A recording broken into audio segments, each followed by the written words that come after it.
Welcome to Water Under the Bridge. Today we explore how water spaces connect to society and culture. We will explore water spaces that people have developed over centuries and sometimes millennia to both facilitate human life and to defend themselves against water threats.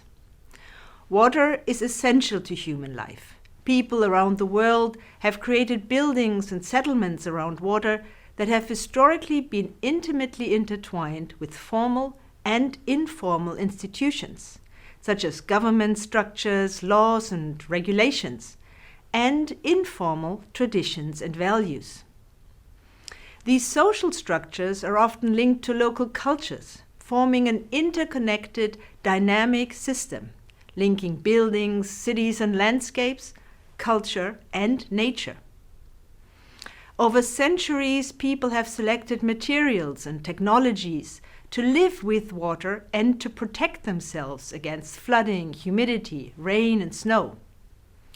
The Qanat system in Iran and other countries in the Middle East is an excellent example of the intricate ways in which people have captured and redistributed water for drinking and agriculture. This underground system has been built to transport water from springs, rain, or infiltration through underground channels to settlements and fields.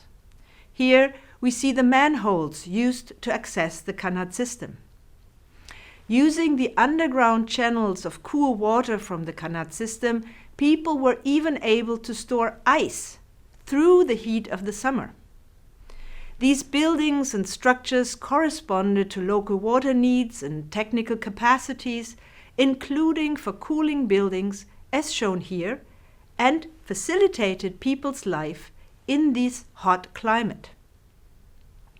Landscape-scale water structures existed also in the Roman Empire, where aqueducts sustained major cities, including the capital, Rome. Decision-makers in Rome also provided sewage infrastructure to allow for healthy urban living. People developed intricate systems to capture rainwater, to access underground water, and even to store it. The Naples underground has long held water basins, used even for keeping fish. Specific professions developed around these spaces. The practitioner of a particular profession, the aquarius, kept these places clean. Water systems that take advantage of natural ecosystems, connecting physical infrastructures and communities, exist around the world. Wells, such as the Castle Well in Cardiff, Wales, provided individuals and settlements with drinking water, including in times of warfare. They speak of a time when water supplies were used by an individual or a specific community. Intricate systems existed also for water distribution in agriculture, such as water meadows in Europe and rice terraces in Asia. They depended on water infrastructure and on the collaboration of communities and related cultures. Around the world, people erected vernacular buildings based on in-depth knowledge of local water patterns.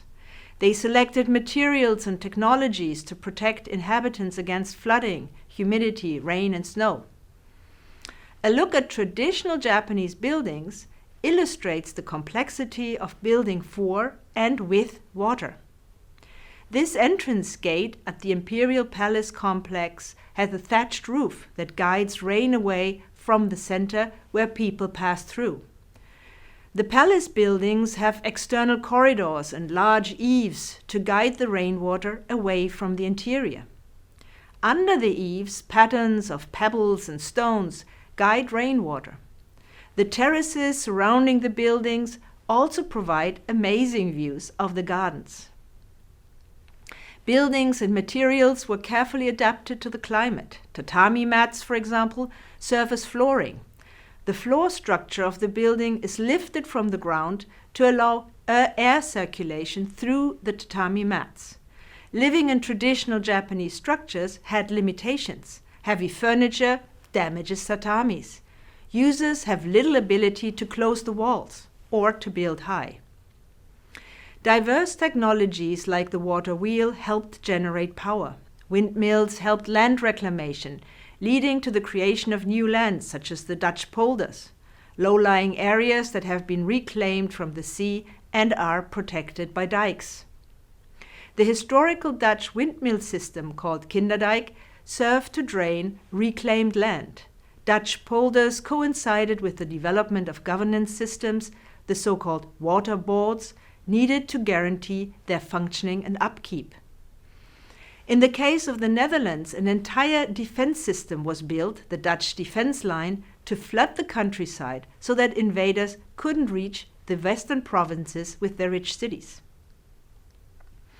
People also developed water systems for other defense purposes. Dikes channeled rivers and prevented flooding. Moats, such as around the fortified city of Naarden in the Netherlands, exemplify this. Over millennia, people have lived with water. Sometimes this happened in surprising ways. In Amsterdam, for example, people built floating cellars. To avoid flooding of the basement, the floor was disconnected from the walls. Nature-based solutions and human labor have shaped water spaces for centuries. Can you think of other innovative historic practices?